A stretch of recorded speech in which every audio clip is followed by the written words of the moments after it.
Mukunzi wa radio ubutumwa bw'amahoro ndakuramukije kuva ku igenekezo rya 13 Myandagaro umwaka wa 2025 gushitsa ku igenekezo rya 17 Myandagaro umwaka wa 2025 ishingiro rya Pentecote ry'Igitega ryaratunganije igikorane c'ubutumwa bwiza cabere mu bwiza bwa Kiyange aho benshi bazi ku izina ryo ku Muhororo.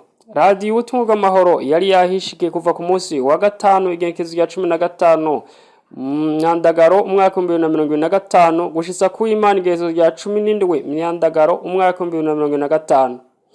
Umunsi wa mbere ku muhingamo twigishijwe mu gice ca mbere n'abigisha ababiri bagishijwe n'umurongozi w'ishengero ry'Ibubanza hamwe n'umurongozi w'ishengero rya Karusi. Mukamenya ko ayo mashengero abiri aheruka kuranka ubwigenge ariko akaba akiri mu mutamana w'amamisiyoni yayavyaye.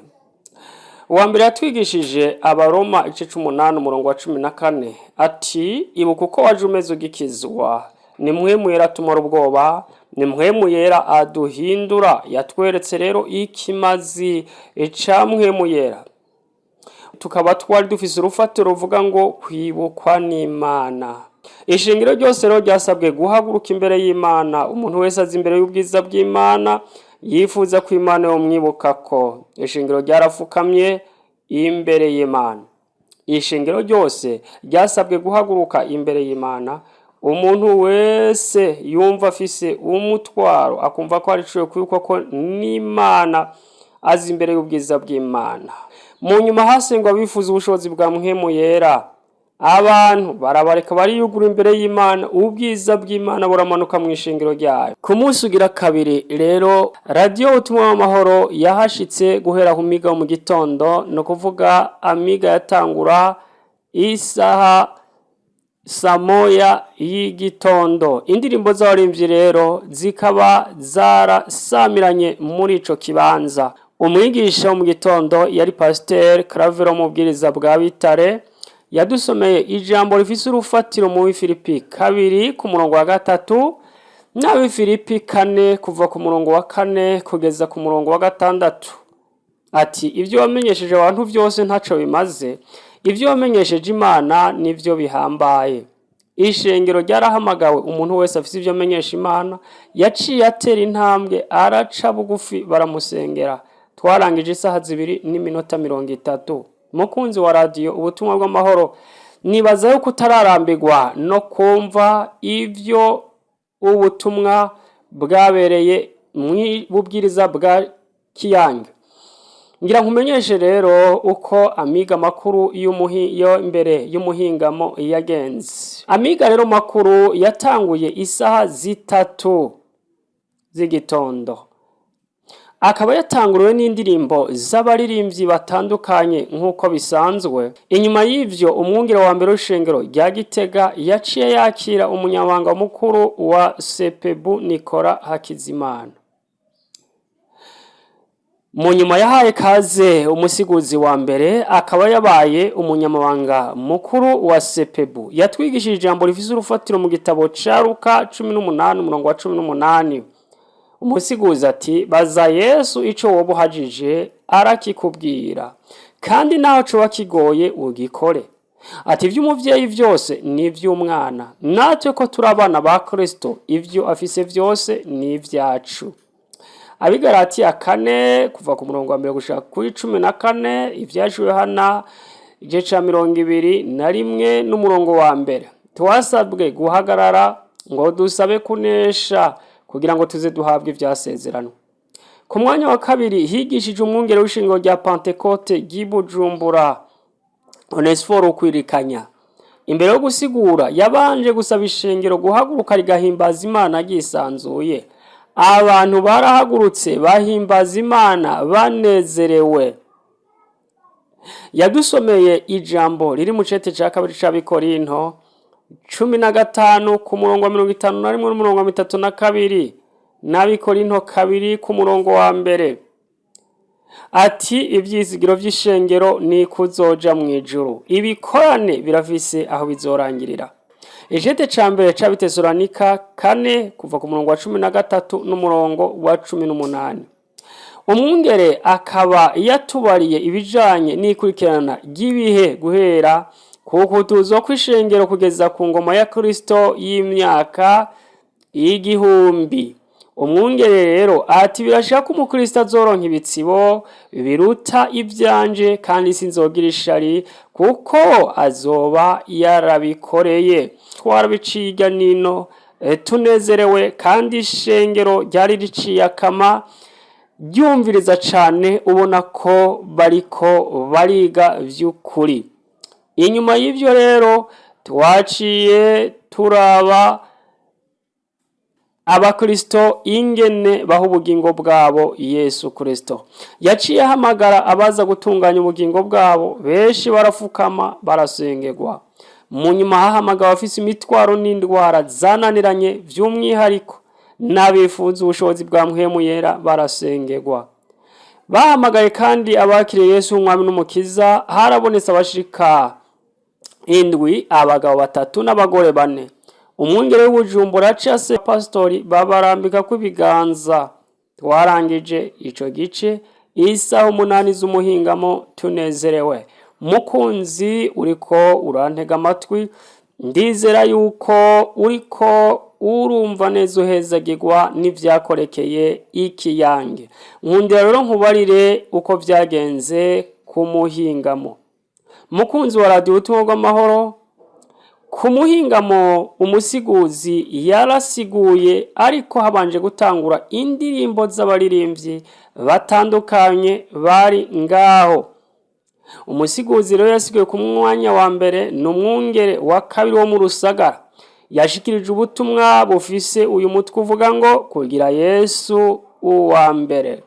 Urufatiro rwari muri Matayo igice ca 6 umurongo wa 21 kugera ku murongo wa 33. Yarongeyeko kandi Kolosayi 1:15 gushika kuri 18. Ati Yesu akwiye kuba uwa mbere muri vyose. Hari byinshi bifise ikibanza muri we atari Yesu, ariko uyu munsi Imana igomba ko Yesu mugira uwa mbere. Umuntu agomba umugisha, amahoro, umuntu agomba kuramba agira Yesu wa mbere. Nimbura umudandaza, umuririmbyi, Imana uyigira iya mbere muri vyose. Ico wowe buri cose nico uzokora cose, Imana uyigira iya mbere. Ku mwanya wa kabiri higishije umwungere w'ishengero rya Kigoma. Yatanze ubutumwa bufise uyu mutwe ububasha bwa Yesu Kristo. Twasomye Yohana igice ca 17 umurongo wa mbere n'umurongo wa 3. Yesu arafise ububasha bwo guhagarika ikintu cose kimeze nk'ingunza. Izina rya Yesu rifise ububasha ku bapfumu, ku barozi n'ububasha bwose bw'umwijima.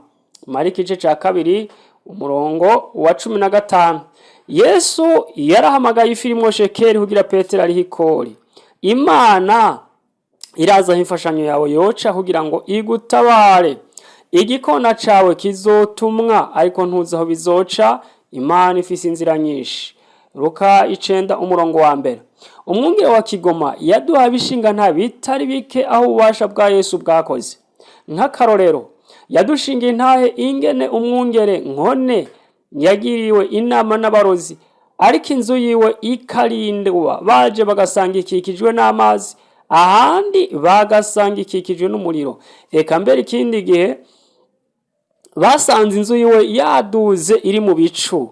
Ivyo bikaba vyamenyekanye kuko hari umwe yaragiye gufata kayi hamwe n'abo barozi aho bakoraniye, yumva ariko barabiganira. Uko niko ayo makuru yose yamenyekanye.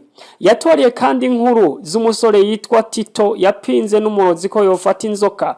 Yariko yigisha bwa butumwa bwa Yesu Kristo, yavuga ngo bazofata inzoka, abizera bazorya ikintu cica ntaco kizobagira. Ubwo butumwa ariko arabusemerera mu isoko, umurozi aramupinga ati nuze niyo utafata iyo nzoka, ubuvyo uzoba uri kuravuga bizoba ari binyoma, ntaco bizoba bimaze. Ariko kubwo kwizera uwo musore yitwa Tito arafata iyo nzoka yakoze mu mareba, n'uwo murozi arayitemberana ayikubita hasi. Abantu bose babona ububasha bw'Imana, umupfumu ariruka arahunga. Eka yatwariye ibishinga ntahe vyinshi, ariko vy'umwihariko ivyo umwana wiwe vyase ko afata inzira yo kugororoka akaba umunyangeso mbi, aramukubita cane ariko biranka ko ahinduka. Mu nyuma bafata ingingo yo gusenga Imana iramuhindura, ati ubu ni umukozi w'Imana, iyo ubushobozi bwa Yesu bwiye hagati vyose birahinduka. Uyo mwana yabaye umukozi w'Imana kandi ni umuririmbyi mwiza.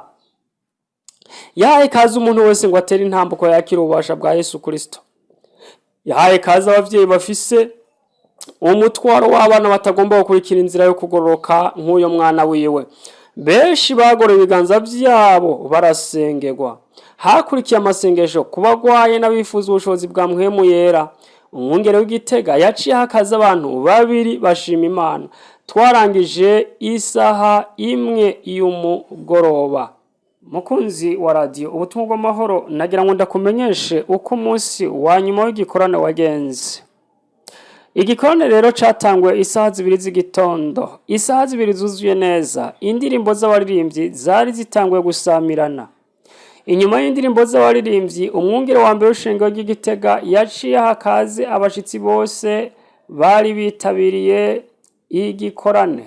Mwamenya yuko igikorane cari citabiriwe n'abashitsi batari bake, harimwo umwungere wa mbere w'Ubujumbura, umwungere wa mbere w'Ikigoma, umwungere wa kabiri w'ishengero ry'Urusagara mufasoni wiwe, umupasiteri atwara centre, umurongozi w'ishengero ry'Ibubanza, umurongozi w'ishengero rya Karusi. Hariho kandi umunyamabanga mukuru wa Sepebu, hakaba musitanteri wa komine Shombo, hakabaho shefu de zone, hakabaho kandi n'abadiregiteri b'amashure abiri bashoboye kwakira abashitsi mu nyubako z'amashure yaho Ikiyange. Hari n'undi mutegetsi, hakaba n'abandi bashitsi. Ndabibutse ko ico gikorane cari cateranije amashengero yo mu misiyoni ya Gitega, gushirako cane centre Nyabikere ariyo iryo bubwiriza bwa Kiyange busanzwe burimwo. Mu nyuma rero umwungere wa mbere w'ishengero rya Gitega yaciye hakaze umwungere wa mbere w'ishengero ry'Ubujumbura. Yatwigishije ubutumwa bufise urufatiro mu vyakozwe n'intumwa igice 8 guhera ku murongo w'9 kugera ku murongo wa 24. Umusiguzi yashimikiye cane ku butumwa bwo guhinduka, ati hari benshi bari ngaho ariko bafise mu mitima yabo ibamba ry'umururazi, ati niwihane uwo mururazi. Yahanuye ishengero yongera rigabisha yuko tudakwiye kugendana inzigo y'akazika mu mitima dufitiye bene data kubw'imvo kanaka. Umwungere rero yaratwigishije ishengero ryose ryari iriciye akama, ryumviriza cane, rikozwe ku mitima n'ubutumwa bw'inkoramutima bujanye no guhinduka. Twabonye yuko ata kibanza inzigo ifise mu mitima, nta kibanza c'amacakubiri canke urwanko, ati nta batukana kandi bazoja mw'ijuru. Naho wogerageza kwifata neza, ukifata neza, ariko bakakubona inyuma umenga uri umukristo, ariko akanwa kawe arako kuvuga ibitutsi, kavuga n'aba bandi gacokora abandi, ati nta juru uriko urajamwo. Umwungere wa mbere w'ishengero ry'Igitega rero, inyuma yo gusengera abari bafise imitwaro n'abatunganya ubugingo bwabo, yaciye afata ijambo ryo gushimira abashitsi bari bitabiriye igikorane, aca atanga intasho zo muri Zaburi 133. Mu nyuma yahaye kazi umwungere wa mbere w'Ibujumbura n'umwungere wa mbere w'Ikigoma. Bose barashimiye ishengero ingene ryabakiriye, bati twakiriye nk'abami kandi turabona ko mukunda Imana.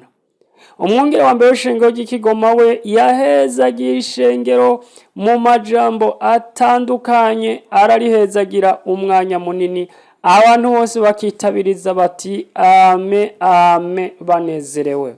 Twarangije isaha 6:30 z'umutaga, ishengero ritaha rinezerewe, ati akaryoshye ntigahora mu itama. Bamwe bavuze bati umenga twari dukwiye kongerwa iminsi.